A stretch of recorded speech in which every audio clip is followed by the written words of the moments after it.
Renungan Pagi bersama Allah di Waktu Fajar oleh Ellen G. White, 3 November 2022. Mari kita berdoa. Bapa kami yang di sorga, Allah pencipta langit dan bumi, laut dan segala isinya, Allah yang maha besar, maha kuasa, sumber segalanya, yang kami sembah selalu melalui anak-Mu yang tunggal, Yesus Kristus. Terpujilah Yesus, anak Allah yang maha tinggi, yang adalah pencipta dan penyempurna iman kami. Pada pagi hari ini kami bersyukur boleh bangun dan berbakti, dan sebagaimana kami membaca dan mendengarkan nasihat firman-Mu, kiranya ini menjadi sukacita bagi kami, karena Engkau sungguh mengasihi kami. Beserta kami sepanjang perbaktian ini kehendak-Mu yang jadi, ampun kami akan dosa dan salah, karena kami berdoa hanya dalam nama anak Allah yang tunggal, Yesus Kristus, yang adalah Tuhan dan Juru Selamat kami. Amin. Renungan hari ini akan dibacakan oleh Ibu Noni Kaumpungan. Kepada Ibu Noni, kami persilahkan. Selamat pagi. Renungan hari ini berjudul Dia akan mengakui miliknya. Ayat inti kita terdapat dalam Yesaya 43 ayat 6. Aku akan berkata kepada utara, berikanlah, dan kepada selatan, janganlah tahan-tahan. Bawalah anak-anakku laki-laki dari jauh, dan anak-anakku perempuan dari ujung-ujung bumi. Kesusahan memenuhi surga karena disadari bahwa manusia sudah hilang, dan dengan demikian dunia yang diciptakan Allah akan dipenuhi dengan keadaan yang akan binasa menuju kepada kemalangan penyakit dan kematian, dan bahwa tidak ada jalan kelepasan bagi yang melanggar. Seluruh keluarga Adam harus mati. Kemudian saya melihat Yesus yang indah itu dan memandang raut wajahnya yang menunjukkan simpati dan berduka. Saya melihat segala itu mendekati terang yang gemilang, yaitu yang mengiringi Bapa. 3 kali ia lenyap di dalam terang yang mulia itu, yaitu yang menuruni Sang Bapa. Dan pada ketiga kalinya ia datang dari Sang Bapa, barulah kami dapat melihat pribadinya. Kemudian ia mengumumkan kepada kor malaikat bahwa suatu jalan kelepasan telah dibuat untuk manusia yang hilang, bahwa ia telah memohon kepada Bapanya dan telah memperoleh izin untuk menyerahkan nyawanya sendiri untuk menebus manusia itu, untuk menanggung dosa mereka dan menanggungkan hukuman kematian ke atas dirinya sendiri. Itulah yang membuka suatu jalan di mana mereka melalui jasa darahnya mendapat pengampunan untuk pelanggaran-pelanggaran yang lalu, dan melalui penurutan akan dapat dibawa kembali ke taman dari mana mereka pernah diusir. Segera saya mendengar suara Allah yang menggoncang langit dan bumi. Saya memandang kepada rombongan itu yang tidak lama sebelumnya berada di dalam kesukaran dan perhambaan yang besar. Penawanan atas mereka telah terbalik. Suatu terang yang mulia bersinar ke atas mereka. Semua tanda letih dan lelah telah lenyap. Kesehatan dan kecantikan tampak pada setiap wajah. Terang dan kemuliaan ini tetap tinggal pada mereka, sampai Yesus kelihatan di dalam awan. Dan rombongan setia yang diuji itu diubahkan dalam sesaat lamanya, dalam sekejap mata, dari kemuliaan kepada kemuliaan. Terima kasih atas penata layanan Ibu Noni. Tuhan Yesus memberkati. Selamat pagi saudaraku dalam Tuhan. Mari kita baca kembali ayat inti renungan hari ini, namun mulai dari ayat 4 sampai dengan ayat 7. Yesaya 43 ayat 4-7 berkata, oleh karena engkau berharga di mataku dan mulia, dan aku ini mengasihi engkau, maka aku memberikan manusia sebagai gantimu, dan bangsa-bangsa sebagai ganti nyawamu. Janganlah takut, sebab aku ini menyertai engkau. Aku akan mendatangkan anak cucumu dari timur, dan aku akan menghimpun engkau dari barat. Aku akan berkata kepada utara, berikanlah, dan kepada selatan, janganlah tahan-tahan. Bawalah anak-anakku laki-laki dari jauh, dan anak-anakku perempuan dari ujung-ujung bumi. Semua orang yang disebutkan dengan namaku yang kuciptakan untuk kemuliaanku, yang kubentuk dan yang juga kujadikan.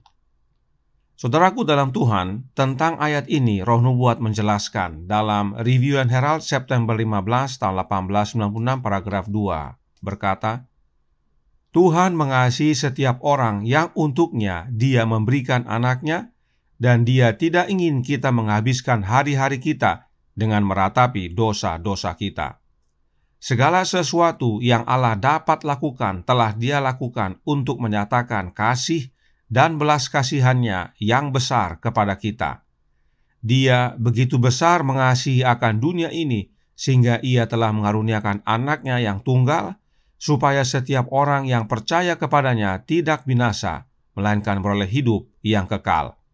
Kemudian beristirahatlah dalam jaminan kasih Allah. Bukalah pintu hatimu, dan biarkan sinar matahari kebenaran Kristus mengusir bayangan kesedihan dan duka. Kita adalah ciptaannya, miliknya. Oleh karena itu, Allah Bapa tidak membiarkan kita hanyut dalam dosa, serta tidak punya harapan. Tapi Allah Bapa berikan jalan untuk kita dapat kembali kepadanya, serta menerima kehidupan yang kekal. Allah, sebagai pencipta kita, tidak rela kita hilang dan binasa. Allah lakukan segala sesuatu agar kita dapat selamat. Roh Nubuat berkata dalam Review and Herald September 15 tahun 1896 paragraf 3, bukan karena kita lebih dahulu mengasihi Dia, membuat Allah mengasihi kita, tetapi ketika kita masih berdosa, Kristus mati bagi kita, membuat persediaan penuh dan berlimpah untuk penebusan kita. Demi kita, Allah Bapa mengaruniakan anaknya untuk gantikan kita, mati di kayu salib, untuk menyediakan persediaan yang penuh dan berlimpah bagi penebusan kita, agar barang siapa yang percaya beroleh hidup yang kekal. Namun hal itu bukanlah hal yang sederhana bagi Bapa. Ingat kembali yang berikut ini dari The Story of Redemption, halaman 42, paragraf 1. Segera saya melihat Dia mendekati cahaya yang sangat terang yang menyelimuti Bapa. Malaikatku yang menyertaiku berkata, Dia berbicara serius dengan Bapanya. Kecemasan para malaikat tampak sangat kuat saat Yesus sedang berkomunikasi dengan Bapanya. 3 kali Dia ditutup oleh cahaya mulia menyelimuti Bapa, dan yang ketiga kalinya Dia keluar dari Bapa. Pribadinya dapat dilihat. Wajahnya tenang, terbebas dari semua kebingungan dan keraguan, dan bersinar dengan kebajikan serta keindahan, tidak dapat diungkapkan dengan kata-kata. Yesus berdiskusi serius dengan Bapanya. Tidak ada oknum yang lain. Hanya Bapa dan anaknya yang berdiskusi. Berapa kali Bapa dan anaknya berdiskusi serius? 3 kali. Dan nanti pada kali yang ketiga baru ada keputusan. Wajah Yesus terlihat tenang.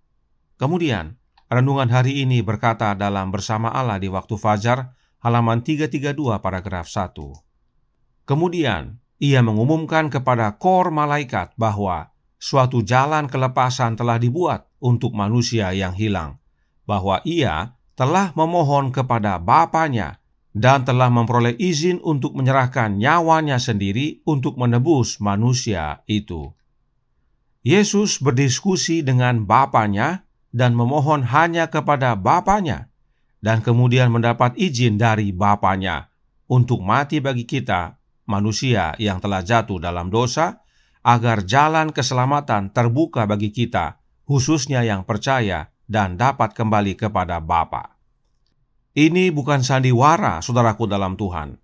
Ini realitas dan fakta. Ini kenyataan yang sebenarnya. Sebab Yesus adalah anak Allah yang sebenarnya, yang lahir dari Bapa, dan karenanya tidak mudah bagi Bapa untuk mengizinkan anaknya yang kekasih untuk turun menjadi manusia dan mengalami kematian bagi kita yang hina ini. Ingat kembali pernyataan Roh Nubuat berikut ini dalam Signs of the Times November tanggal 4 tahun 1908 paragraf 3 menjelaskan, rencana keselamatan telah diletakkan sebelum penciptaan dunia, karena Kristus adalah anak domba yang telah disembelih sejak dunia dijadikan. Wahyu 13 ayat 8. Namun hal itu adalah pergumulan dengan Raja alam semesta untuk menyerahkan anaknya untuk mati demi ras yang bersalah. Tetapi karena begitu besar kasih Allah akan dunia ini, sehingga Ia telah mengaruniakan anaknya yang tunggal, supaya setiap orang yang percaya kepadanya tidak binasa, melainkan beroleh hidup yang kekal. Yohanes 3 ayat 16. Oh, misteri penebusan, kasih Allah untuk dunia yang tidak mengasihinya. Tidak mudah bagi Allah Bapa untuk menyerahkan anaknya untuk mati demi kita yang berdosa ini. 3 kali Bapa dan anaknya berdiskusi serius. 3 kali anak Allah memohon kepada Bapanya. Dan oleh karena begitu besar kasih Bapa akan dunia ini yang adalah miliknya, akhirnya ada keputusan. Anak Allah diizinkan untuk turun ke dunia menjadi manusia, serta akhirnya mati di kayu salib untuk menanggung dosa seluruh dunia dan memusnahkan setan, supaya kita, makhluk ciptaannya, miliknya yang percaya, dapat beroleh hidup yang kekal. Dan dengan menyerahkan anaknya, itu sama dengan menyerahkan dirinya Bapa itu sendiri. Signs of the Times, November 4 tahun 1908 paragraf 14 menyatakan, di dalam anaknya, Allah sendiri menanggung hukuman pelanggaran, supaya nyata bahwa Ia benar dan juga membenarkan orang yang percaya kepada Yesus. Dengan demikian, manusia yang ditebus dari kuasa setan dan dibawa kembali ke dalam keselarasan dengan Allah dapat dipulihkan ke pemerintahan yang dahulu. Sungguh besar kasih Allah bagi kita manusia yang telah jatuh ini. Segala sesuatu Bapa telah lakukan agar kita selamat. Kasih Allah tak terbilang, lidah tak dapat uraikan, lebih tinggi dari bintang, lebih dalam dari lautan. Kita yang telah jatuh dalam dosa diperdamaikan dengan dirinya oleh korban Yesus, anaknya. Jikapun laut penuh tinta dan langit menjadi kertas, rumput-rumput jadi pena, dan kita semua penulis menuliskan kasih Bapa, maka akan kering lautan, serta langit tak dapat memuatkan segenap kasih Allah Bapa bagi kita yang adalah miliknya.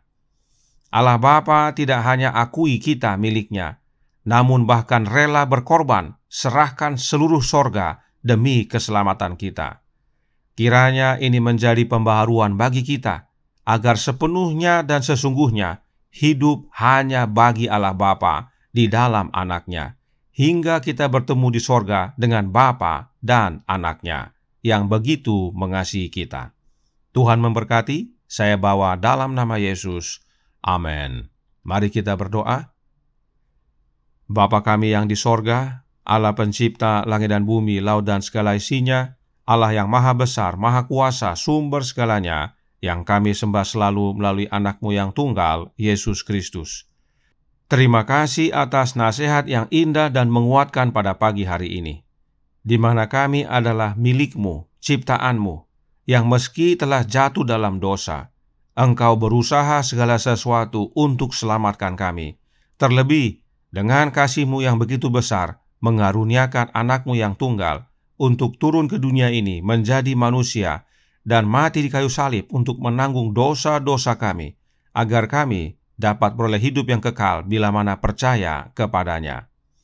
Oleh karena itu, tolong kami ya Bapa, curahkan roh anak-Mu dalam hidup ini, agar masing-masing kami diubahkan, masing-masing kami menjadi serupa dengan anak-Mu, hingga pada akhirnya, bila mana Dia datang kedua kali, kami boleh selamat, kami boleh bertemu dengan Bapa yang begitu mengasihi kami, yang rela menyerahkan seluruh sorga demi keselamatan kami. Beserta kami sepanjang hari ini kehendak-Mu yang jadi, ampun kami akan dosa dan salah, karena kami berdoa hanya dalam nama anak Allah yang tunggal, Yesus Kristus, yang adalah Tuhan dan Juru Selamat kami. Amin.